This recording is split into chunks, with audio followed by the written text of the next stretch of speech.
Have you ever had one of those moments where your mouth moves faster than your brain? Where the words just slip out and as soon as they hit the air, you know you've crossed a line? I had one of those moments 3 months ago, and I still can't shake the look on Chris's face when I said it. I'm Rachel, 34, and I used to think I was the backbone of my marriage. That night, we were hosting a dinner party. Nothing fancy, just a few couples from our social circle gathered around our dining room table.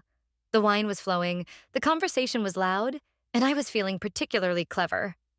Chris was telling everyone about his new business venture, something about sustainable construction materials.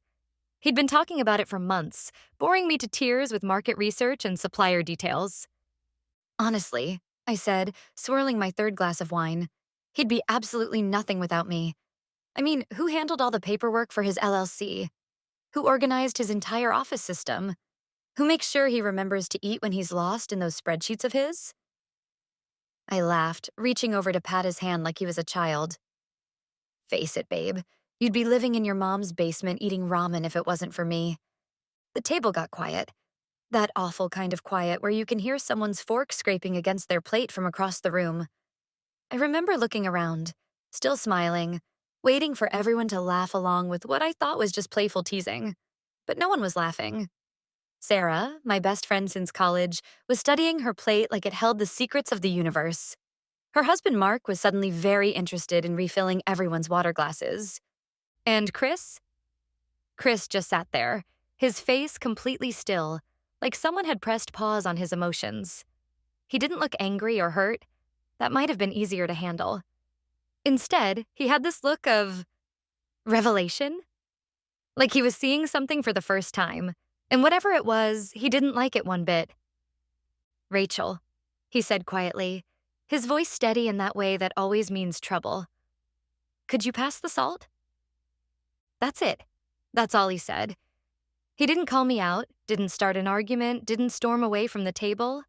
He just asked for the salt, finished his dinner, and played the perfect host for the rest of the evening.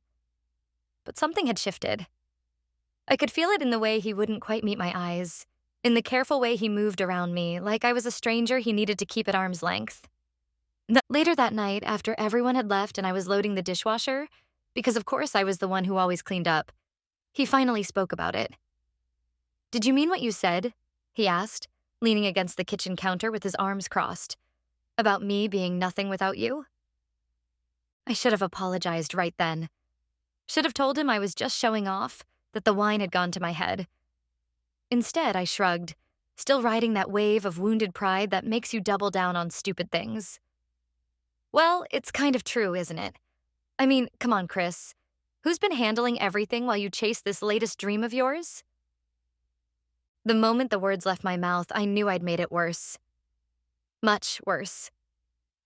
Chris pushed himself away from the counter, and for the first time in our 8 years together, I couldn't read his expression at all.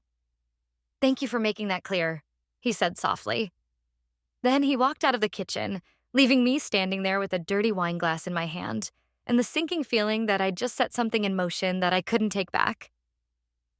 The next few days were strange, like living in a house where someone had moved all the furniture 2 inches to the left. Everything looked the same on the surface, but something was definitely off. Chris still kissed me goodbye in the mornings, still asked what I wanted for dinner, still went through all the motions of our married life.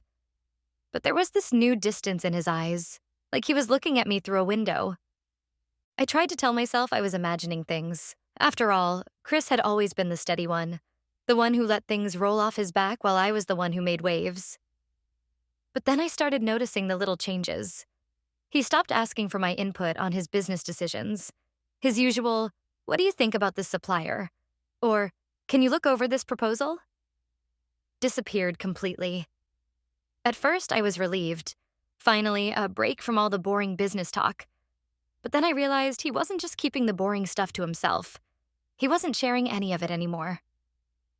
One morning, about a week after the dinner party, I walked into his home office to bring him coffee like I always did. The room was different. His desk, usually a chaos of papers that I would organize every few days, was perfectly neat. There were new filing cabinets against the wall, a label maker, and one of those expensive ergonomic chairs I'd been telling him not to waste money on. "What's all this?" I asked, setting down his coffee cup. When did you get all this stuff? He didn't look up from his laptop. Yesterday. Hired a professional organizer to set up a proper system. A professional organizer?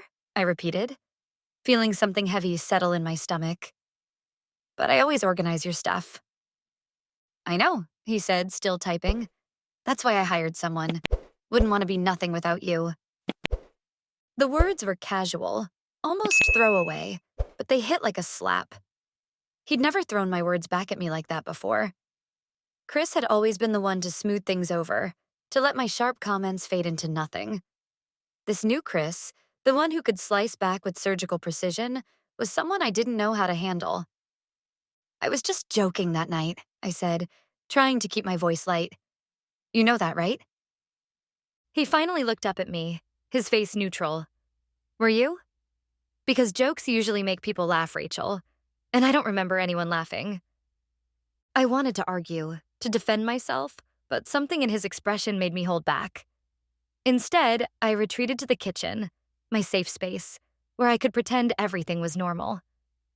But it wasn't normal. Not even close. Over the next few weeks, Chris started working later. Much later. Not at home in his newly organized office, but at actual office space he'd apparently rented downtown. It's more professional, he explained when I asked about it. Can't run a real business from a spare bedroom forever, right? The way he said real business made me want to scream. Like what he'd been doing before wasn't real enough. Like all my help hadn't been real enough. Sarah called one afternoon while I was stress baking my third batch of cookies. How are things? She asked, her voice careful in that way friends talk when they know something's wrong but don't want to be the first to mention it. Fine, I said automatically, then stopped. Actually, no, things are weird. Chris is weird. He's different. Different how? I stared at the cookie dough in front of me, trying to put it into words. He's not leaning on me anymore. It's like he's actively trying to prove he doesn't need me for anything. Sarah was quiet for a moment. Maybe that's not such a bad thing, she suggested gently. I mean, you were always complaining about having to handle everything for him. That's not, I started, then stopped. Had I been complaining? I thought back to all our coffee dates, all the times I'd rolled my eyes and talked about how hopeless Chris would be without me. That was different, I finished lamely. Was it? Sarah asked, and I could hear the doubt in her voice. Rachel, honey, I love you, but that night at dinner, that wasn't the first time you'd said something like that. It was just the first time you said it in front of him. I hung up shortly after that, feeling defensive and angry, and underneath it all, scared. Because Sarah was right. I had said things like that before, lots of times. I'd built my whole identity around being the competent one, the one who kept everything running, the one Chris couldn't live without. But now Chris was proving he could not only live without my help, he could thrive without it. And I had no idea what that meant for us. It all came to a head at the Hendersons' anniversary party. I hadn't wanted to go. Things were still so strained at home, but Chris insisted we keep up appearances. So there I was, in my new blue dress, watching my husband work the room like a seasoned professional. When had he gotten so good at networking? The Chris I knew used to hover near the snack table at parties, waiting for me to introduce him to people. This Chris was different. He moved through the crowd with easy confidence, discussing his sustainable construction projects with potential investors. I stood by the bar, nursing my wine and trying not to feel like a stranger in my own life. That's when I overheard it, Chris talking to James Henderson about his recent success. The timing was perfect, actually, Chris was saying. Sometimes you need a wake-up call to realize you've been holding yourself back. Holding yourself back? James asked. Yeah, you know how it is. You get comfortable letting someone else handle everything, and before you know it, you've forgotten how capable you really are. Chris's voice was warm, professional, but I could hear the edge underneath. My wife actually helped me see that, made me realize I needed to step up, be my own man. The wine glass nearly slipped from my hand. He was using my words, my cruel, careless words, as some sort of inspiration story? My face burned as I remembered every time I'd helped him, every time I'd taken over because he wasn't doing things my way, every time I joked about his dependence on me. I couldn't take it anymore. Setting down my glass with more force than necessary, I walked over to them. "Having a nice chat?" I asked, my voice too bright, too brittle. Chris turned to me with that new, polite smile I'd grown to hate. "Rachel, perfect timing. James was just telling me about some potential contracts for the eco-friendly housing development." "How nice," I said, then turned to James. "Did he tell you who helped him get started? Who spent hours setting up his business accounts? Who practically wrote his first business plan?" The moment the words left my mouth, I knew I'd made a terrible mistake. The conversations around us quieted, and I could feel people trying not to stare. Chris's smile didn't waver, but his eyes went cold. "Actually," he said quietly, "I rewrote that business plan completely after getting professional advice. Turns out there were quite a few inefficiencies in the original version." The subtle emphasis on inefficiencies made me flinch. James looked between us, clearly sensing the tension, and made a quick excuse to check on his wife. "What are you doing?" Chris asked once we were alone, his voice low but intense. "What am I doing? What are you doing?" I hissed back. "Turning our personal life into some motivational speech about finding yourself?" "No, Rachel. I'm trying to build something here. Something real, but you just can't stand it, can you? You can't stand that I'm actually succeeding without your help." "That's not true," I protested, but my voice wavered. "Isn't it?" He leaned closer, his words for my ears only. "You know what I realized after that dinner party? Every time I started to grow, every time I tried to expand or improve, you'd make some comment about how lost I'd be without you. And I believed it. I actually believed I needed you to function." "You did need me," I whispered. And to my horror, I felt tears starting to form. Chris shook his head slowly. "No, Rachel. I chose to depend on you. There's a difference. And now I'm choosing not to." "So what, you're just going to erase everything I did for you? Pretend none of it mattered?" "I'm grateful for your help," he said, and somehow his politeness hurt worse than anger would have. "But I'm not going to let you use it to diminish me anymore." He straightened up, adjusting his tie. "I have some potential investors to talk to. You should go home if you're not feeling well. I'll grab an Uber later." I watched him walk away, confident and composed, while I stood there feeling like my world was crumbling. This wasn't how it was supposed to go. He was supposed to need me. What was I if he didn't need me? The drive home was a blur. I kept replaying his words in my head. "I chose to depend on you." Had I really made him feel like he couldn't succeed without me? Had I been supporting him all this time, or just controlling him? When I got home, I went straight to his office. I wanted to prove to myself that he still needed me, that there was something, anything he couldn't handle on his own. But as I looked around at his perfectly organized desk, his color-coded files, his detailed project timelines, all I found was evidence of exactly how wrong I'd been. That night, I waited up for him.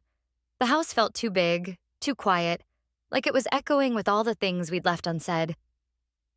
When he finally came home around midnight, I was sitting in the dark living room, still in my blue dress from the party. "We need to talk," I said, switching on the lamp. Chris paused in the doorway, his tie loosened, looking more tired than I'd seen him in weeks. "It's late, Rachel." "I know what time it is." I stood up, fighting to keep my voice steady. "But we can't keep doing this. This, whatever this is." He sighed, setting down his briefcase. "What do you want to talk about?" "You're punishing me," I said, the words bursting out. "Ever since that dinner party, you've been deliberately pushing me out of your life, trying to prove some point." "Not everything is about you," he cut in, his voice sharp. "Did it ever occur to you that maybe I'm just finally doing things for myself? That maybe I'm tired of being the punchline to your jokes?" "They were never just jokes to you, were they?" I asked quietly. "No," he said, running a hand through his hair. "They weren't. Do you know what it feels like to have your wife constantly remind everyone that you're incompetent without her? To sit there smiling while she tells your friends, your family, that you'd be nothing without her?" My throat tightened. I didn't mean. Yes, you did. He looked at me directly now, and I could see the hurt beneath his anger. You meant every word, because that's how you see me, isn't it? As this project you took on. Something to fix, to manage, to control. That's not fair, I protested. But even as I said it, memories flooded back. All the times I'd interrupted him in meetings to clarify things, the way I'd reorganize his work without asking, how I'd make decisions for us because he wouldn't know how to handle it. You know what's not fair? He continued, his voice rising slightly. I started believing it too. Started thinking I really couldn't do anything without checking with you first. Do you know what that does to a person? I sank back onto the couch, feeling the weight of his words. I thought I was helping you. No, he said quietly. You were helping yourself. To feel needed. To feel superior. To feel in control. And now? I asked, barely above a whisper. Now that you've proven you don't need me at all? Chris was quiet for a long moment, looking around our living room at all the photos of our life together. I never wanted to prove I don't need you, Rachel. I wanted to prove to myself that I could stand on my own 2 feet. There's a difference. Is there? I asked, wiping at a stray tear. Because from where I'm sitting, it looks like you've built this whole new life without me in it. He sat down in the armchair across from me, loosening his tie completely. You know what's ironic? All those years you thought you were holding me up, but really you were holding me back. And not just me. Us. Because how can 2 people have a real partnership when one of them is constantly diminishing the other? The truth of his words hit me like a physical blow. I thought about all the times I'd felt proud of managing him, of being the strong one. Had I really been strong, or had I just been afraid?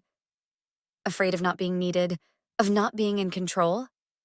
I miss you, I admitted, my voice cracking. I miss us. Which us? He asked softly. The US where you run everything and I just follow along? Because I can't go back to that, Rachel. I won't. Those words hung in the air between us. I couldn't go back either. Not now that I could see what I'd been doing to him, to us. But I didn't know how to move forward either.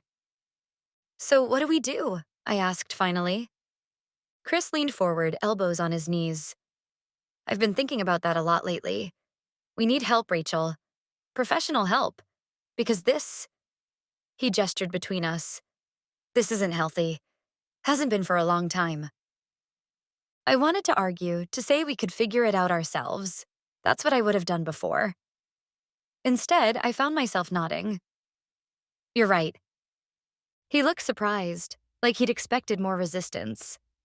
Maybe the old Rachel would have fought back, would have tried to take control of the situation, but I was tired of being that person. 2 months later, I sat in our couples therapist's office, watching Chris talk about his latest project. He was animated, confident, but not in the defensive way he'd been at the Hendersons' party. This was different. This was real. The eco-housing development got approved, he was saying. We break ground next month. That's wonderful, Dr. Martinez said, then turned to me. Rachel, how does it feel to see Chris's success? I thought carefully before answering. In therapy, I'd learned to pause before speaking, to really examine my feelings instead of just reacting. I'm proud of him, I said finally, and I'm a little scared. Scared of what? That there won't be room for me in his life anymore, that I don't know how to be with this version of him. I looked at Chris. That I don't know who I am if I'm not the one taking care of everything. Chris reached over and took my hand, the first time he'd done that in months. You know what I've realized? I don't need you to take care of everything. I just need you to be my partner. My equal. Equal. The word echoed in my mind. Not his manager, not his caretaker, not the self-appointed CEO of his life. Just his partner. Last week, I ran into Sarah at our favorite coffee shop. She asked how things were going, and for once, I didn't have a quick surface-level answer. We're working on it, I said honestly. It's hard having to unlearn all these patterns. Sometimes I still catch myself trying to take over, trying to prove I'm needed. But then I remember that night, the look on his face when I said he'd be nothing without me. I never want to make him feel that small again. Sarah nodded, stirring her latte. You seem different, she observed. More real, I suggested. Yeah, I feel more real. Less like I'm playing a role. On my way home, I stopped by Chris's office, his real office downtown, not the spare room at home. Through the glass doors, I could see him in a meeting, confidently presenting to a room full of people. 2 years ago, I would have been right there beside him, jumping in to clarify his points, unconsciously undermining him while thinking I was helping. Instead, I just watched for a moment, feeling a mix of pride and regret. Pride in the man he'd become when I finally got out of his way. Regret for all the times I'd held him back while claiming to lift him up. He saw me through the glass and smiled. A real smile, not the polite one from those awful weeks after the dinner party. I waved and turned to leave, giving him space to finish his meeting. As I walked back to my car, I thought about how sometimes the worst thing you can do to someone is insist they can't live without you. And sometimes the best thing you can do is let them prove you wrong. Our marriage isn't perfect now. Far from it. We still have moments where we fall back into old patterns, where I have to bite my tongue against the urge to take control. But we're learning, both of us. I'm learning that love doesn't mean managing someone's life, and Chris is learning that independence doesn't mean having to do everything alone. That night at the dinner party, I thought I was just making a joke. I didn't realize I was actually making a choice.